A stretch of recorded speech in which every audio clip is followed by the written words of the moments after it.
Hey, what's up, Giants fans? Welcome to another episode of Giants Talk. I'm Cole Kuiper here with Giants insider Alex Pavlovic.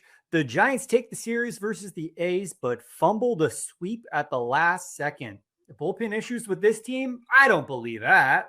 We'll talk about that series, Buster Posey's press conference, and the upcoming Brave series. Plus, we're being joined by Dwayne Kuiper to get some of his takes on what's going on in the world of Giants baseball. We got a lot going on. But first, Giants Talk is presented by Mancini's Sleep World. Mancini's is now the official sleep partner of the San Francisco Giants. You can save up to $1,200 on cooling mattresses at the Mancini's Sleep World 4th of July sale. Their cooling mattresses help regulate temperature, preventing overheating and keeping you comfortable until morning. Stop by or visit online to see what's currently available. All right, Alex. We got the anti-Giants Talk series, which as far as a record is concerned, better for the team, but two good games followed up by one without many silver linings. Yeah, I mean it was going well for a while, and then That's true. You know, the ninth inning really overshadows the rest of the other eight. Yeah, it's just kind of unfortunately become the overpowering story of this season, where so many other little things have gone wrong and big things have gone wrong, but just over it all is that this is a really bad bullpen. And Here's not something anyone could have predicted going into this year. Who saw this coming? That doesn't help, by the way, that everybody saw this coming. Yes. But it is, I think of like the two worst bullpens I've covered in my 15 or 16 years, and I will forever think of 2016, but that was more of a ninth inning centralized issue. Like, cannot get the final 3 outs of a game, including in game 4 of the first postseason series. All they needed was Mark Melancon. Yeah, that didn't solve it. I guess when I think of bad bullpens, I bring up early 2017 as well. But yeah, this has just been and even when guys are like, Dylan Smith had thrown pretty well since he came back. For the most part, Ryan Walker had thrown very well since he came back. Caleb Killian had 9 scoreless appearances since that Coors Field, blow up in the 9th inning there. He kind of figured it out. Tony actually named him the closer. And Tony said something after Robbie Ray's performance that kind of resonated with me today, which was, he's like, these guys basically had an all-star break because, Atlanta, they didn't pitch that much because it was 2 games. They get rained out. Robbie comes out of the bullpen, gets pretty deep into that first game there. Logan goes 8 innings on Sunday. Robbie goes 8 innings on Tuesday. They had the day off at home on Monday. So he's like, these guys are all well rested. They're fresh. He had his guys out there today. He used everyone he needed to use, and they got a lead to Caleb Killian, who's been good the last couple of weeks, and this happened. Like, it's just ongoing.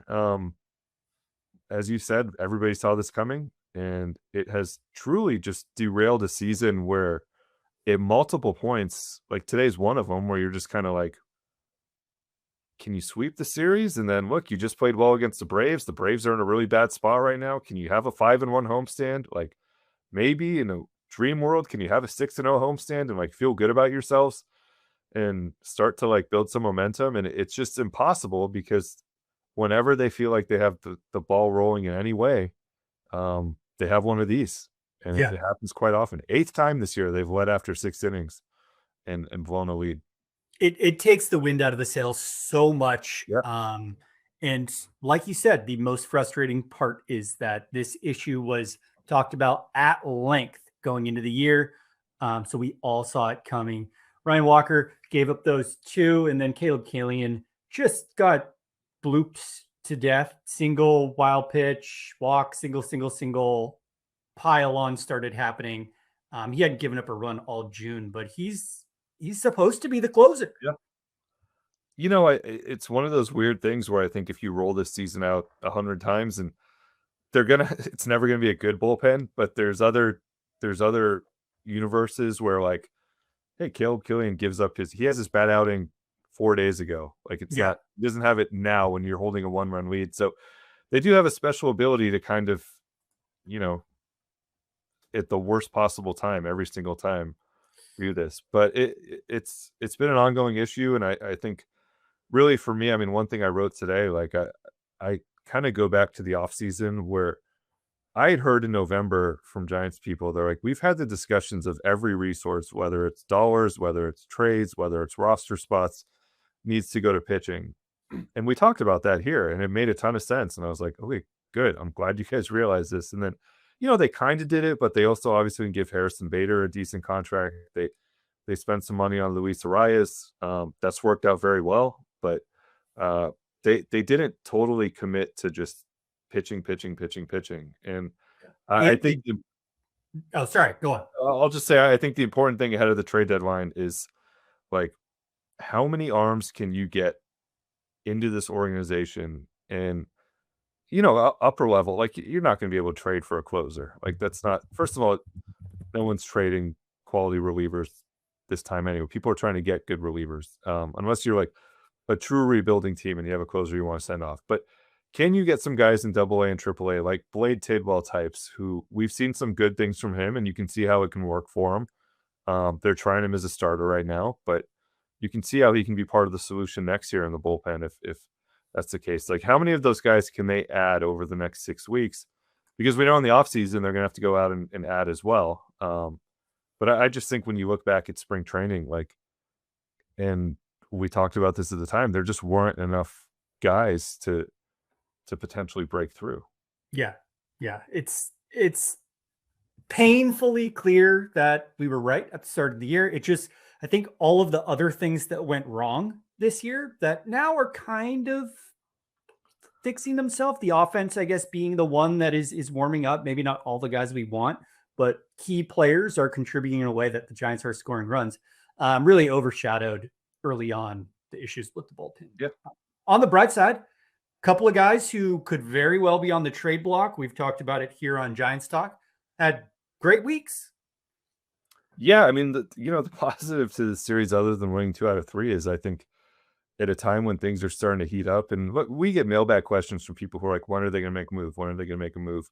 They are very, very focused on the draft. And this is traditionally what happens anyway. Teams are extremely focused on the draft because Major League Baseball, the draft is very, very difficult. And you're picking a ton of guys, and you're looking at a ton of guys. So teams are really dug in on the draft every year at this time. And then once you get through that, and it's the All-Star break too. So after that, it really starts to heat up trade-wise. But I do think this is still a time when everyone's starting to do more serious scouting before the deadline. And so a positive from this week is Robbie Ray looks good. He's looked good 2 times in a row now. He looks like he's, mostly back to where he's been when he's been good as a Giant. And we know Robbie is going to be one of the top potential starters out there on the market. And then we've talked about this and just had to kind of just be blunt about it. Like, they need to have Tyler O'Malley be good so they can trade him. And and here we are. I was very briefly on no hitter watch. I was too, except I knew he had a pitch count, so I was like, maybe combined. He was through what, 4 with through 4 with 50 pitches, I think. 3 perfect innings. Yeah. I mean, he looked sharp. Velocity was up. He was pounding the strike zone.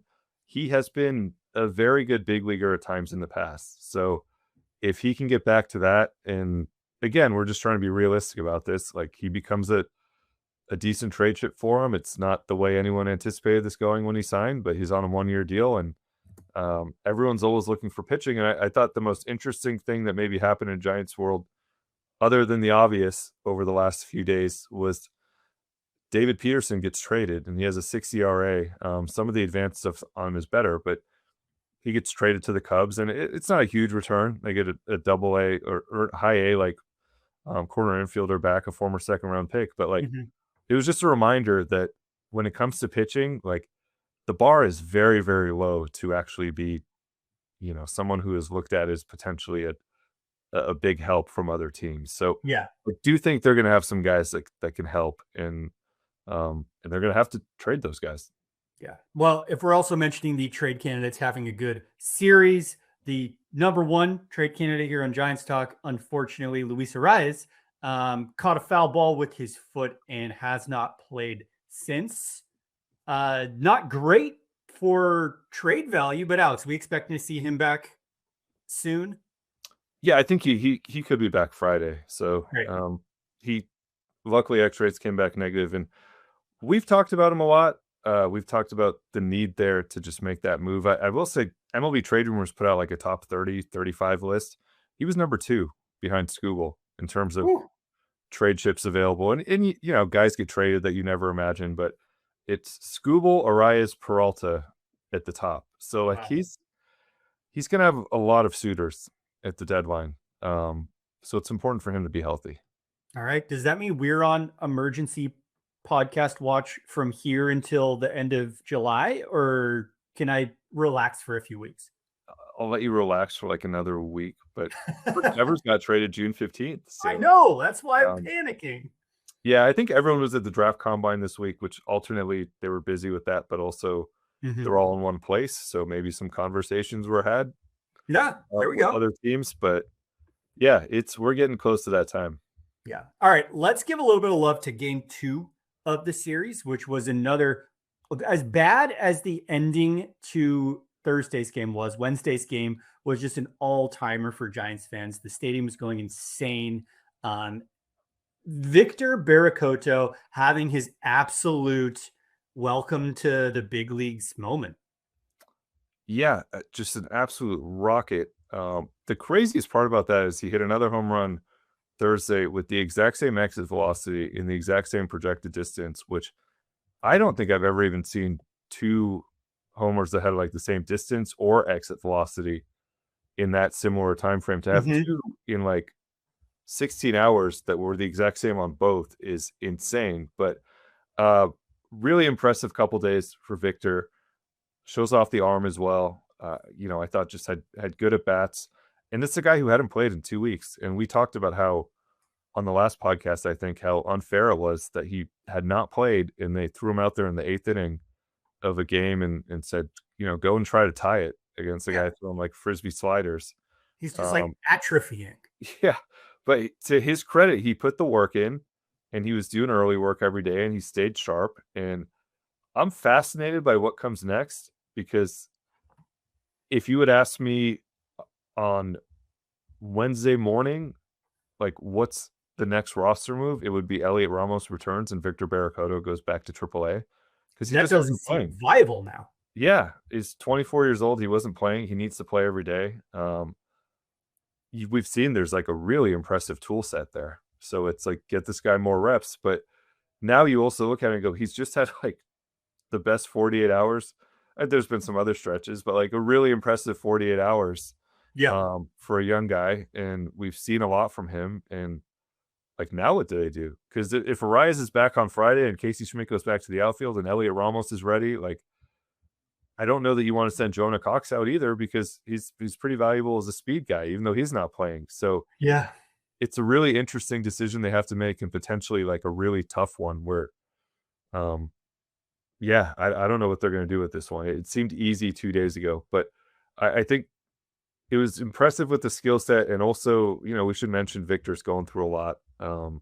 He's Venezuelan, along with Arias, Jose Buto, and their bullpen catcher, Eliezer Zambrano. And Victor in particular, after that game on Wednesday, he goes back to the clubhouse and they do the whole celebration, and he picks up his phone, and he kind of got a sense of how he knew there was earthquakes, obviously, but he didn't realize how bad everything was. So yeah, well, it was 7.1 in Caracas. Yeah. And he told us today that his brother lost his girlfriend in one of the earthquakes. So been through a lot. Thoughts are obviously with all those guys, and the Giants have a long history. You know, Pablo is Venezuelan, Gregor Blanco. I think at one point they had like 6 or 7 Venezuelan guys on one of those teams. So a lot of guys with Giants ties. And I think some of them, you know, from what I've heard, some of them have some real concerns about family members and friends back in Venezuela. But a tough couple days for all those guys, but also for Victor, I think like a very eye-opening couple days baseball-wise. Yeah. I'm rocking my Tigres de Aragua Venezuelan League hat right now. Love it.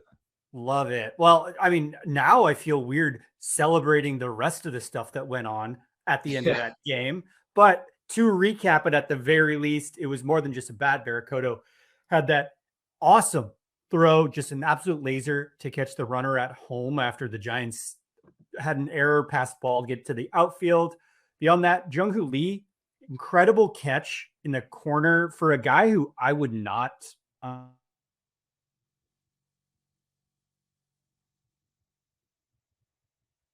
that saved the game.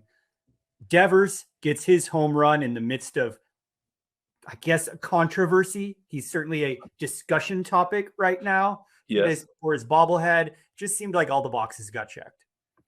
Yeah, and with Lee in particular, like he hits pretty quickly, and maybe it makes sense because one of his closest friends is Mike Yastrzemski, who I think played the actual dimensions of right field there is better than anybody. So maybe he's gotten a lot of texts, or maybe Mike just left him like a little map of this is how you do it. But he's really good out there at Oracle in particular. Like I think it's generally been a good defender this season, but he's really kind of figured out those corners and the gaps, and it's been impressive. Yeah. Oh, and can we talk about his home run to center? Yeah, I don't think even he knew he had that in him. So that was awesome. Who needs to worry about triples alley when you can just do that? There was a couple in this series that shocked me. One was that because you see that ball all the time, and you assume it's with anybody. You assume it's not going out, and it just kept carrying and carrying. I'm like, did not know Jung-Hoo had that in him. And then, the Barracoto one, just from a journalist standpoint, like I'm rewriting my story because Devers just homers, and all of a sudden everyone goes nuts, and you look up and it's like the ball's no doubt it's gone. So no doubt. Yeah, it was a surprising. That one 445, I think. Yeah. Monster shot. Awesome. Well, for as rough as this series ended, I guess there were some highlights. Any other big talking points, Alex? I have a short list of things that I wrote down there during the series that are not worthy of 10 minutes of discussion, but I loved Casey Schmidt's glove flip in game, not glove flip, his flip in game 2 to start the double play. And it just, I watched it and it just, I think it's extremely clear, and this is not breaking news, but like they need to trade an infielder because Casey is an infielder. Like he's done a decent job in the outfield. He's, for what they've asked, it's done a great job in the outfield, but you watch him on the dirt and you're just like, oh yeah, he was supposed to be Matt Chapman at third. And they put him back at second when he's barely played there in a month and looks right at home. So that's probably the spot for him. And they just need to get him back on the dirt and let him work with Walsh every day because he's become a really good hitter. Jonah Cox did not steal base, but he was on first and Matt Chapman was the play, and Chapman fouled a bunch of pitches off as Cox was going against the lefty. And just kind of watching that whole sequence, you can see why he's so good. And it just made me think he's going to have, if he hits even a little bit, he's going to have a long career because he really has everything down already at first base, which is, again, didn't get the stolen base, but watching it, I was like, okay, you can see why this guy stole so much in the minors. And speed will play at this level. The jumps he was getting off a lefty were really impressive. Also impressive for me, I know you're a big hot dog sausage guy at the ballpark. I'm generally not. Chicken tender guy, well-known fact, they're smaller this year. I think everyone's figured that out by now. But like the sausages at the ballpark are huge. You can't make sausages smaller, Alex. You can mess around with the chicken tender size, but the sausage casing, it's a certain size. You're gonna get you can't get ripped off on a hot dog or a sausage. I had one Tuesday, first time in a while. Just wanted to shout out. What is your accoutrement on your? Just mustard and ketchup for me. Keep it simple. Great. But love it. I was pleasantly surprised given some of, we're headed in a different direction a lot of times with ballpark food. And I was like, you know what? The old standby, like it's still there for you. So love that. So I know that's what you do. You just go to a ball game and have a hot dog. Are you going to get Cracker Jacks at your next game? Just really run it back old school style? I might test out how many Cracker Jacks are in the box now. So, but impressed by that. Two quick things I did not love. Not really cool to option Tristan Beck on his birthday. I know you had no choice, Giants, but that's rough. That is rough. A little rough. I hope someone at least got him a House of Prime Rib reservation or something, and was go have a nice night before going. Is that just patronizing? just enjoy a nice birthday night before going. And then I want your opinion on this. During today's game, the Giants advertised the split Giants A's hat, which was on sale at the ballpark. I've never been a fan of that hat. Hugely unpopular take. I love the split hat, Alex. I love it. I ruined an A's hat and a Giants hat a few years ago trying to hand make one of those neon orange City Connect split hats. Yeah, of course you did. Just wanted to piss off everyone at the ballpark. I saw this billboard and I'm like, are they actually selling this at the ballpark? And yes, they are. I loved going to A's fans as a kid. I didn't see the A's as like a Dodger style rival. I saw them as like a sibling style rival. They're my American League team for so long. I don't know if they are anymore. I don't know if they're anyone's team anymore, but I'm an A's guy, or at least I was. And if they'd sold the split hat at the Dugout store in 2000, I don't know, 2009, I'd have bought it in an instant and worn it as often as possible. But I also do enjoy making people upset. I have good news for you. They're selling the hat. So I'm going to get one. I'm going to get one this weekend. Maybe someone will send you one. Yeah. It's I was a little surprised, but actually on sale. So, all right. You're the guy who wears team gear. So needed your opinion on that one. That's right. I had nothing against the A's. I went to the Coliseum all the time as a kid. $2 tickets, $1 hot dog. I think it was Wednesday nights. So did that all the time. Just it is a little funny how quick, they had the banner out there again, the area code banner with the like heart in the middle or handshake in the middle. I was like really moving quickly in on the East Bay here. So yeah, I always just felt like the split hat was one of those things people just, it's a rule, like, oh, we don't call it San Fran and we hate the split cap and we don't put ketchup on our hot dogs. It's like, look, some of those things I might be okay with, guys. Okay. Surprising. Wow. Yeah. I wish we could run a poll right now, but I would be curious to see I am sure most people listening are anti-split hat, but if you're not, if you think the split hat's cool, I want to hear from you. If you think it's cool, I have good news for you. It is currently on sale at the Giants Dugout store. So anyway, that's all I had on that series. Yeah. Well, I have, I guess another thing I'm not a fan of going on. I think it's worth mentioning. The Giants are still in, I guess, PR hot water is how we could put it. It doesn't seem like anything has really gone right since the Pride Night debacle. Finally, the Giants top brass is coming out and speaking, but are they really speaking? Buster Posey sat down for questions. You were sitting shoulder to shoulder with him. I saw you in all the clips. Larry came on KBR just on Thursday. He did his bit. Alex, you were there. What was your take on Buster's press conference? I was not the least bit surprised because I think, I guess I was surprised that they set him out there for that. Ultimately, like, if that was the way it was going to go, and he just wanted to answer baseball questions. But I covered basically his whole career, and the only time I can ever remember him, wading into anything slightly controversial was when Melky got suspended, and he was pretty firm at his locker that day, and it was notable because he was young and he was not an MVP yet, and he was pretty forceful with his comments. But when I was writing my book, I went back and watched that and read the comments, and they actually weren't like that spicy. It was just like no one expected Buster to be the one to stand up there and speak for the team then, because of his age. So I just don't think it's something he's comfortable doing. I don't think it's something he's ever done. I think my main opinion on this whole thing is that I think what they did on Thursday is what they should have done a week ago. And if this is the statement they want to give and the way they want to handle it, it's something Larry should have done a while ago. So yeah, it's been, it's a season of unforced errors in a lot of ways. And I thought this was included, like, just that, once you see that crowd there, like, pretty obvious people weren't there to really ask. Some interesting things actually came out of that session, like very forceful no to will you accept like Logan Webb trade offers. Said he hasn't talked to Adames and Chapman about waiving their no trade clauses. I think, the Devers stuff, just I found interesting, just the whole mechanics of it. Buster had not talked to him at the time, which obviously a lot of people had opinions on that as well.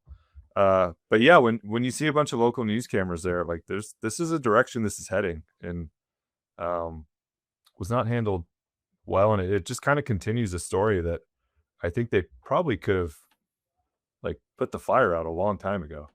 Yeah, they're not saying the right things. They're saying them too late. It's just as bad as the bullpen has been. It's almost just like they're blowing it here as well, which is just brutal. It's disappointing to see, and I really, as much as like stick our head in the sand and wait for it to go away, is a PR strategy that we see implemented all the time by all sorts of organizations within and outside the sports world. I don't really feel like this one's going away, at least not until the team starts playing better and has that as a distraction. Yeah, I guess I would disagree a little bit on that. Just like, there was like a couple people grumbling at Landon Roop today, but I don't know I don't know where there are any more legs to this story other than a year from now. Yeah. When the decision is going to be, do what are you wearing pride hats next June? So I don't know. I've been surprised. I didn't expect the vice president to tweet about it. So I've been surprised from where this story has gone. But I do think in general, these things have a little bit of a shelf life just in terms of being that much. Certainly, I'm not saying anyone's anger or anyone's feelings about it. I'm just saying in terms of it being that big a story, probably I think is probably close to hit the end of the line. But it is one that did take over a couple weeks of a season, and there were ways to avoid that. Yeah. The follow-up was Larry coming on to do an interview on KNBR today. We're recording this on Thursday, and then I believe they sent out a email to ticket holders from Larry following that. So kind of finally addressing the situation. But again, it seems like for this tactic to have been effective, it needed to have been deployed right away. And I don't know. I'm seeing a lot of upset people, and I hear from a lot of upset people. Yeah, no, I do as well. But I think they were trying to ride this out and probably thought it was 2 days, not 2 weeks. Yeah. And they caught him off guard. Yeah. The other, I feel so silly calling this one a controversy, but we did get information, as you mentioned, about the Rafi Devers situation. Yeah. Devers says he apologized to Tony and then had to pepper in a little neg at blaming the media for blowing it out of proportion. Well, I do want to mention first, like, one of the strange things about the Buster press conference was they had an off day after and the Devers thing happened in the 9th inning, and he didn't speak on Sunday, and I think Tony tried to brush it aside. So it really hadn't been addressed. And I know when I'm sitting there with reporters waiting for Buster, like, there were some people who were, and I saw people on social media say the same, who were like, is Buster coming out because they're going to suspend Devers for a game or like bench him for the series or things like that? And so there was an element to that too, where that was like hanging over like potentially a big baseball story, and ultimately ends up being absolutely nothing because they're kind of like, it's, everything's fine. Tony felt fine with it. Devers kind of reiterated that he says he was telling Tony my hamstring's okay. I think my pushback on that would be, okay, when you got to the dugout, were you still thinking about your hamstring? Because it didn't look like, just were you trying to make sure Jay Singler didn't pat your hamstring? Like, it was. So I said it was okay, but it's not that okay. Yeah, I don't totally. And then the media stuff, I'm not trying to beef with anybody, but I just think that's like the laziest criticism of it's become a thing to do in the last decade for a very obvious reason. And it's very easy just to blame the media when something goes wrong. And my response would just be like, 9th inning, 1-run game, very publicly wagged your finger at your manager. I don't know why anyone's surprised that became a story. So yeah, well, on the other hand, fake news. On the other hand, fake news. It's always very easy just to do the old. And I never really. I'm one of those guys who I don't. Some reporters feel differently. I don't ever think anyone owes us anything, for the most part, and And if he doesn't want to talk to the media, like, look, he hits the game tying homer on Wednesday, and he turned down interview requests afterwards. That's just he's been that way the whole time. He doesn't want to talk to us. But I do think there's special circumstances, and one of them is publicly, seemingly going against a first-year manager who, oh, by the way, everything Tony does is heavily scrutinized because this is historic, and you put him in a really tough spot. So, yeah, I think that was a story. I still kind of don't really believe much of it, but they've moved on. That's their story, and they're sticking to it. Yeah. So the most important thing, I genuinely think Tony has zero issue with him. Like I was right next to him as well when he throws in a town reference of like, whose car are we taking? I caught that. Yeah. As a big town guy, I kind of did a double take. Couple good Tony jokes during this homestand, but you could see it in his eyes, like how fondly he thinks of Rafael Devers. So they don't have an issue, but I also would say that was like a very notable moment and had to be addressed and covered. All right, we got a quick remembering some guys coming up, plus a preview of Giants versus Braves and Dwayne Kuiper joining us on today's episode. Before we get into that, though, Giants Talk is presented by Mancini Sleep World. Mancini Sleep World offers high-quality mattresses for ultimate comfort and support, so you wake up energized and refreshed every morning. Mancini Sleep World has been helping people sleep better for over 50 years. They've built a reputation for top-quality mattresses and exceptional customer service. Stop by or visit online to see what's currently available. All right, Alex, we have a surprising amount of former Giants bopping around, making moves, getting added, getting dropped that we can run through here today as part of a remembering of some guys. Never underestimate my ability to find content for remembering some guys. I popped 2 in here and like blinked and it was tripled. Yes, yeah. Jared Oliva, now in New York Met. Nice guy. Was very excited to make the opening day roster. All right. He finds a role there in New York. The Rangers signed Austin Wynns. The Orioles added Chadwick Trump to the roster, and the Rockies released Andrew Kinsner, which is continuing our trend of discussing former Giants catchers. I love it. We'll do it every episode because these guys are just circling around the league, always on the move, taking each other's jobs. John Frebia, Colorado Rockies selected him. All right, good for him. Not where you want to be as a bullpen guy, but hey, if anyone can make light of it and have fun over there, it's him. He's trying to chase down the San Francisco Giants. Well, that's true. Luke Jackson, released by the Royals. I had not realized Luke had been on 5 teams since his Giants tenure. Is collecting hats. He is collecting hats. And then this is sad. Justin Verlander, who I think maybe got talked about on this podcast more than anybody last season, has a hamstring issue and went on the IL right after coming back. He's made 1 start all season. And his quote to reporters in Detroit was, "I've always said I want to play until the wheels fall off, and I don't know, maybe they are falling off." So seems like we're getting kind of a sad ending here too. That's a dagger in the heart. Yeah. I mean, I think you and I really enjoyed covering him, and I think we talked quite often about the Giants' failure to help him get to 300 wins. But yeah. And I think we joked about like, what if he gets to like 297? And we're like, remember when the Giants blew every one of his games for 2 months? Exactly. So at least they dodged that situation. Yeah, it seems like that's been dodged. But still, absolute bummer. He's a legend of the sport. He was a good Giant while he was here. Cool mentor to have. One of those guys who years from now, when you see those pictures of him in a Giants hat, they'll be like, oh, yeah, that's right. Yeah. Randy Johnson, Justin Verlander. He's going to go in the Hall of Fame, and I'm going to be like, I remember covering that guy. So yeah. I wonder how much the Giants would have to offer him to go in the Giants hat. Split cap. Let's go. Tigers Giants. All right. The Atlanta Braves, who I feel like we just saw, are coming to town. We already know that half their roster is filled with our old friends, familiar faces. It seems like the other half of the roster is all finalists to go to the All-Star game. Yeah, pretty much. Who do we have on the pitching mound? Giants, by the way, do not have an All-Star finalist, if you were wondering. So shocked. You probably were not.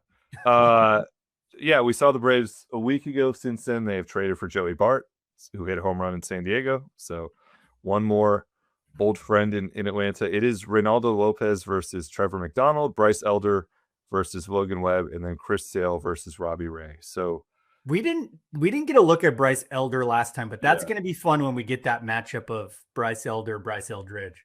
you wrote Elder Eldridge into our notes a week ago, and I had to I delete did. it because it wasn't happening. But You stole that content from me. I deleted it because I was like, "That's I've seen the pitching matchups." But yeah, we're gonna get that.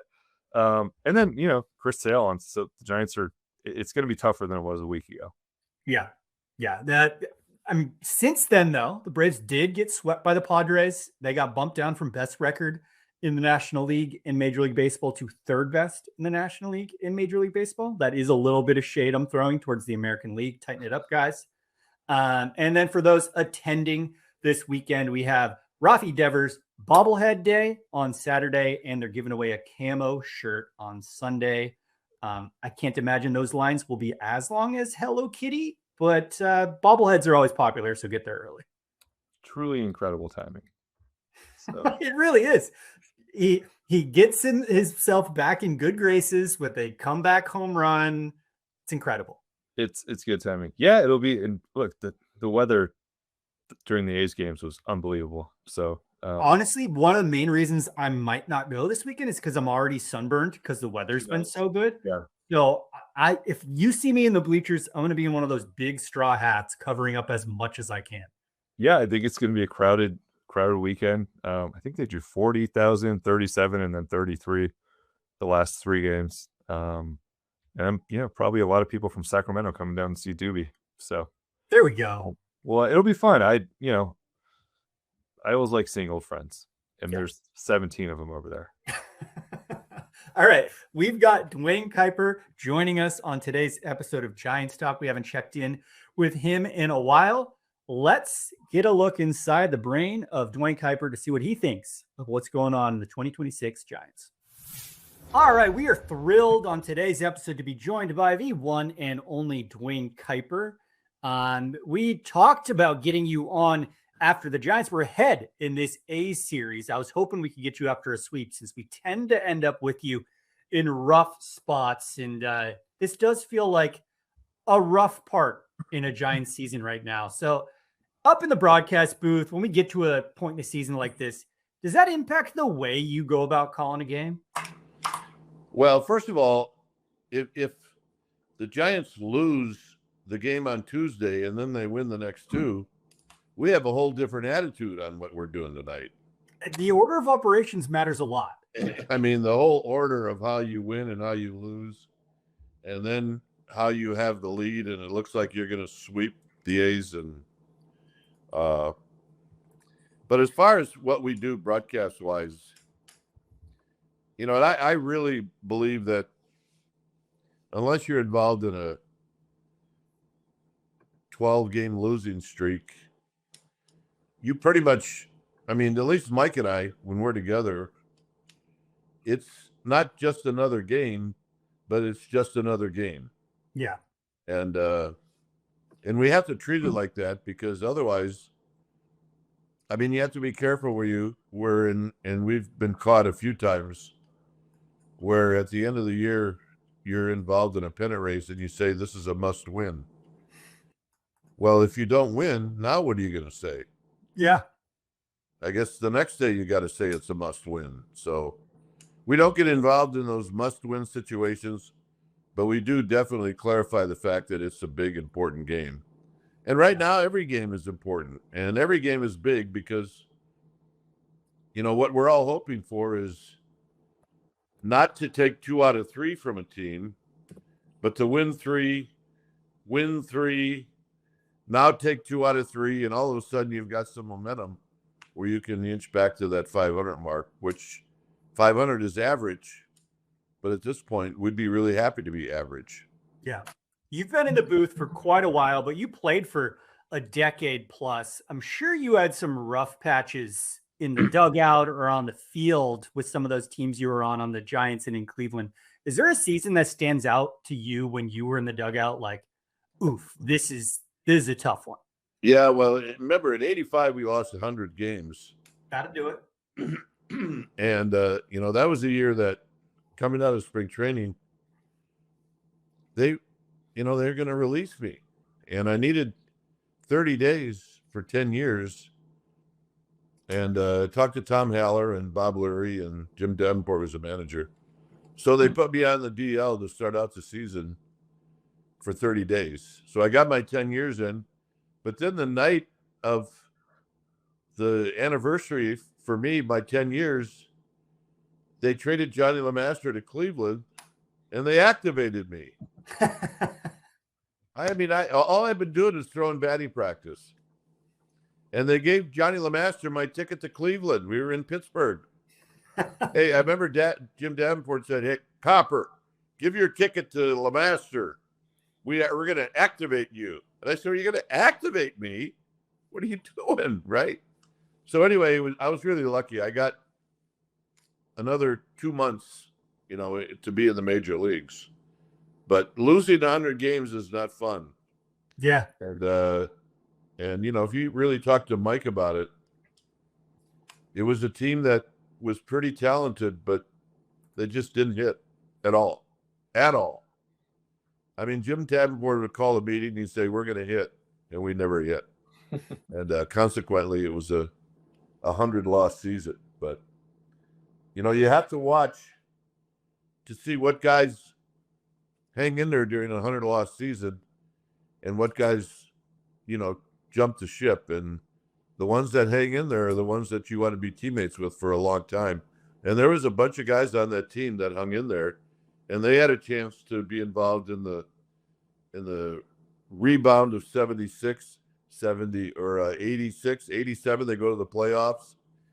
88, they're really good. 89, they go to the World Series. So when it's all said and done, 100-yard or 100-loss season is bad, but there's always some good things that happen.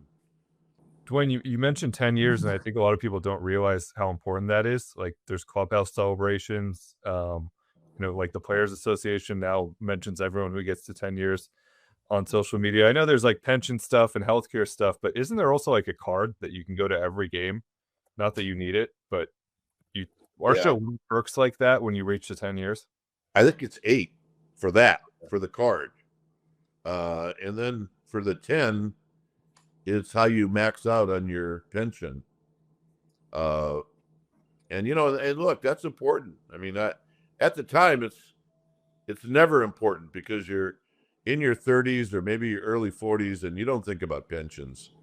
I mean, you're thinking about getting up the next morning and raising a couple of kids, or thinking about, in my case, at the end of my career, getting married.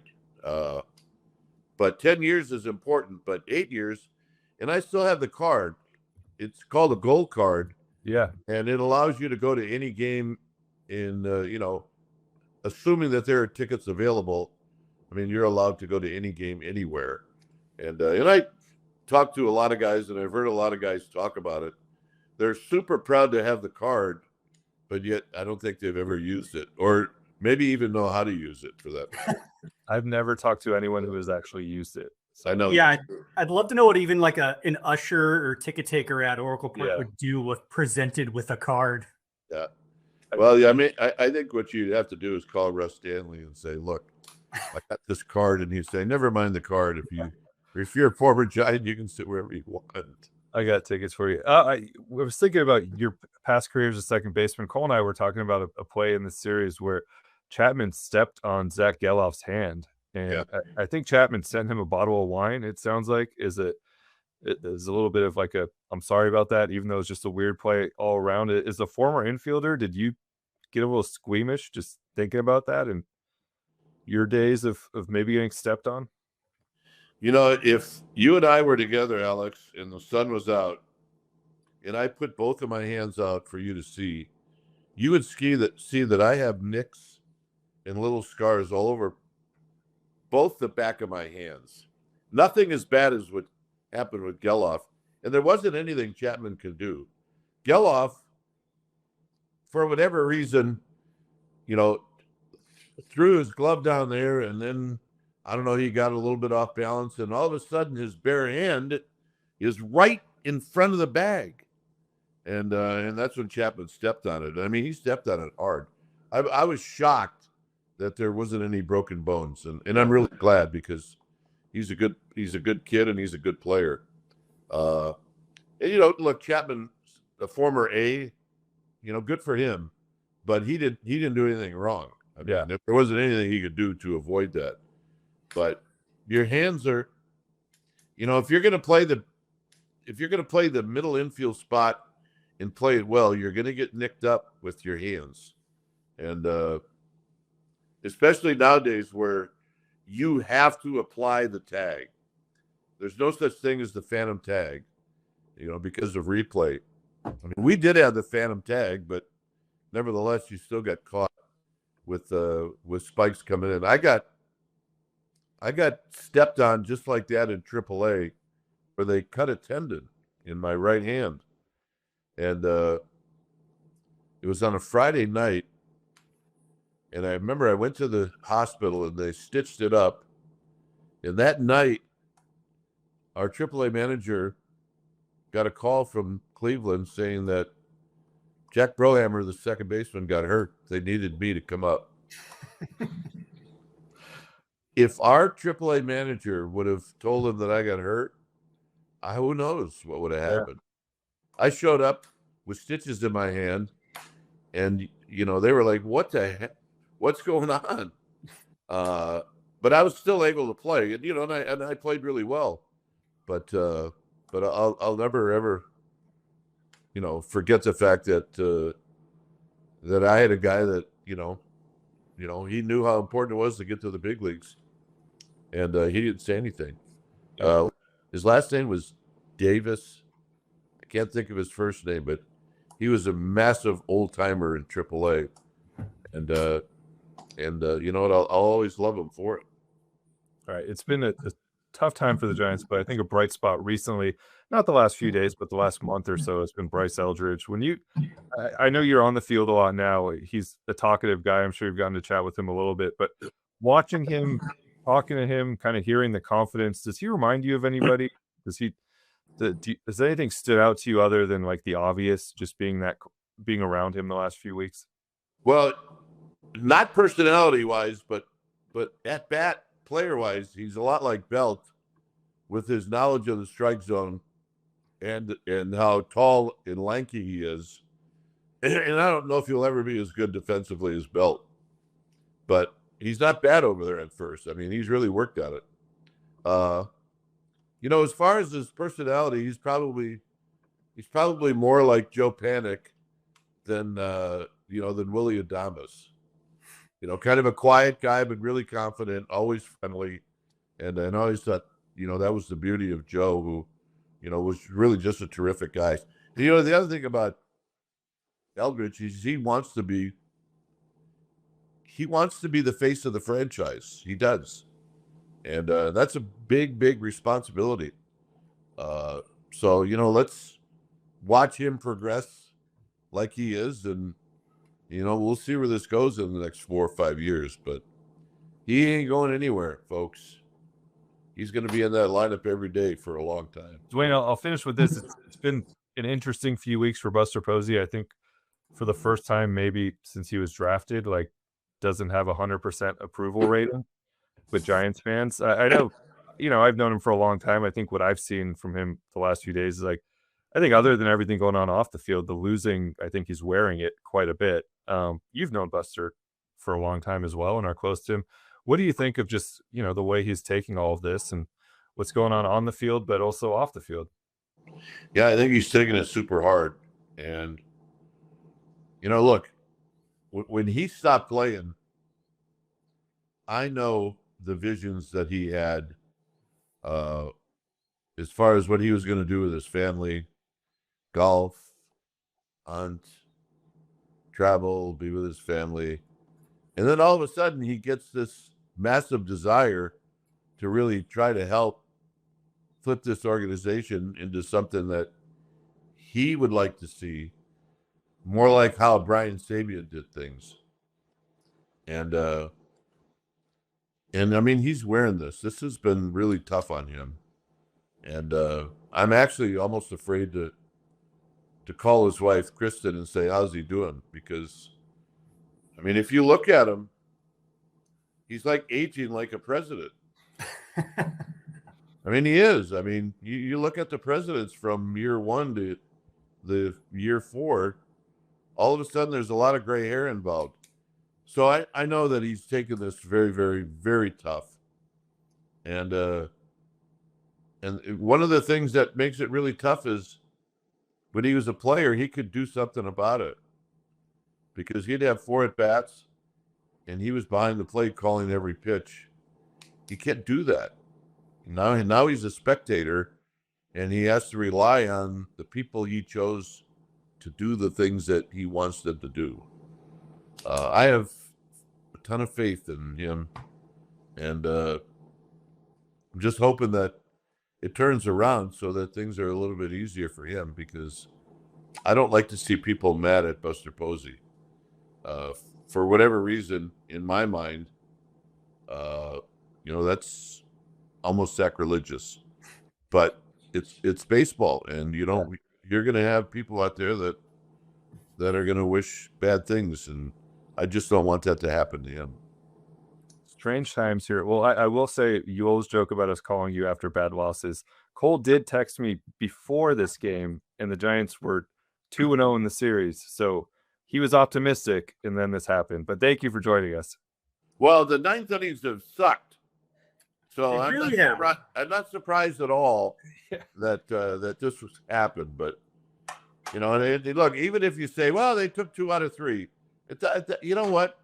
When you're leading in the 9th and you've already won 2, then I don't care about 2 out of 3. And yeah, they were 4-2 against I don't care. This one, you got to wear it. And now you got to worry about the Braves coming in tomorrow night. Well, we promise we'll invite you on after a sweep in the Giants' favor this season. You know what, Cole, don't make any promises. The morning show guys at KBR have made those promises, and they never ever come through. So I'll be happy to come on with you guys anytime. Awesome.